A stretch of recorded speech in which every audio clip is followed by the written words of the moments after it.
But the truth is, I'm really in pursuit of greatness. I know people don't usually talk like that, but I want to be one of the greats. I'm inspired by the greats. I'm inspired by the greats here tonight. I'm as inspired by Daniel Day-Lewis, Marlon Brando, and Viola Davis as I am by Michael Jordan, Michael Phelps, and I want to be up there. So I'm deeply grateful to that.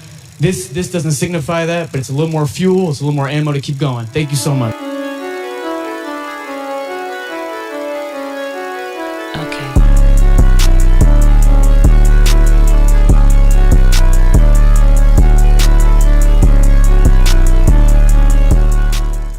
Bayangin diri lo adalah Timothée Chalamet.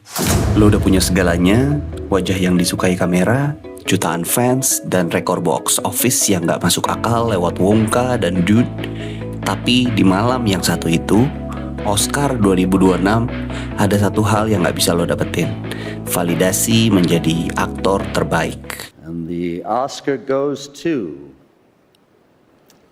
Michael B. Jordan. Pas nama Michael B. Jordan disebut, dunia seakan berhenti buat Timmy. Filmnya Marty Supreme masuk dengan nominasi berjumlah 9, tapi pulang dengan 0 besar. Banyak yang nanya, kok bisa? Kurang apa lagi ya? Hari ini, gue mau coba bedah perjalanan Timmy dari awal dapat peran ini sampai titik dimana dia harus nerima kenyataan kalau piala Oscar nggak semudah itu dibeli dengan viralitas. Ini bukan cuma soal kalah acting, ini soal jatuhnya sebuah kerajaan marketing. Semua bermula pas Timmy gabung sama Josh Safdie buat film Marty Supreme. Dia meranin Marty Raisman, legenda pingpong yang hidupnya lah kayak rockstar tapi berantakan. Timmy bener-bener all in di peran ini. Dia latihan pingpong 10 jam sehari. Dia nggak mau ditemui orang. Dia mau ngebuktiin kalau dia bukan cuma pretty boy, tapi dia adalah aktor yang sebenarnya. Saat itu vibe-nya gimana? Semua orang yakin ini bakal jadi momen Leonardo DiCaprio buat Timmy. Dia mau piala itu, dia mau Oscar, dia mau award. Masalahnya, pas seorang aktor kelihatan banget pengen menang, penonton mulai ngerasa ada yang gak beres. Ada ambisi yang terlalu berisik, yang malah nutupin kejujuran aktingnya sendiri. Dia terlalu fokus pengen jadi Supreme, sampai lupa kalau akting itu soal rasa, bukan soal pamer teknik.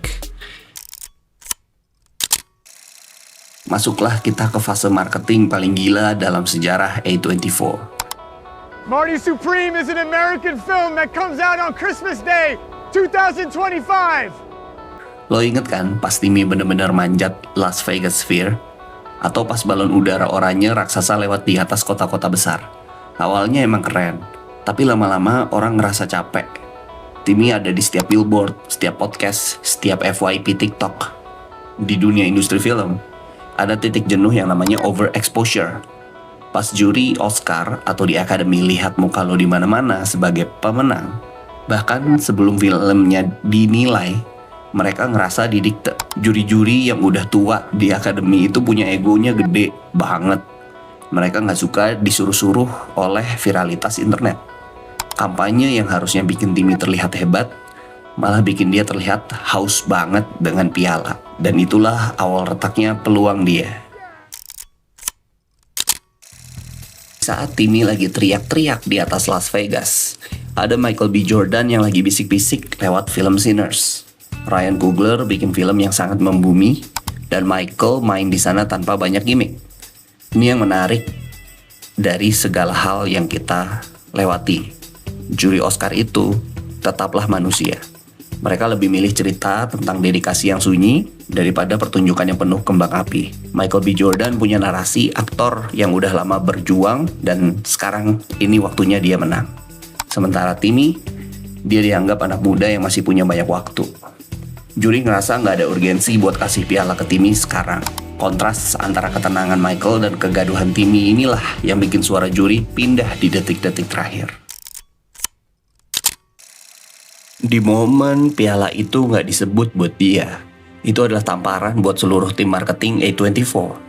Kegagalan Marty Supreme di Oscar 2026 ngajarin kita satu hal, penonton dan juri itu nggak bodoh. Lo bisa bungkus sebuah film pakai kemasan emas seharga jutaan dolar, tapi lo nggak bisa maksa orang buat merasakan sesuatu kalau koneksinya udah hilang gara-gara terlalu banyak gimmick.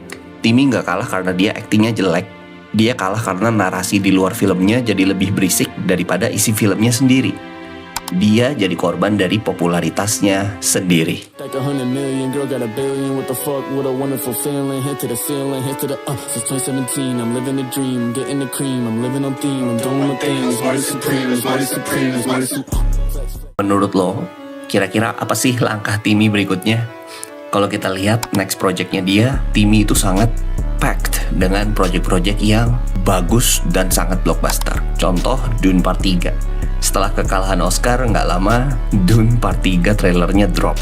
Dan ini ngebuat nama Timmy selalu dibahas. Dan juga upcoming project dengan James Mangold berjudul High Side, ini juga bisa jadi nilai tawar Timmy agar bisa lebih tinggi lagi. Kekalahan ini memang pahit, tapi mungkin ini yang dia butuhin biar dia nggak jadi produk industri selamanya. Gimana menurut lo? Timmy yang kalah atau marketingnya yang salah? Tulis pendapat lo di kolom komentar, gue pengen denger teori-teori kalian. Gue Septian, jangan lupa like dan subscribe Cinema Shot. Ciao.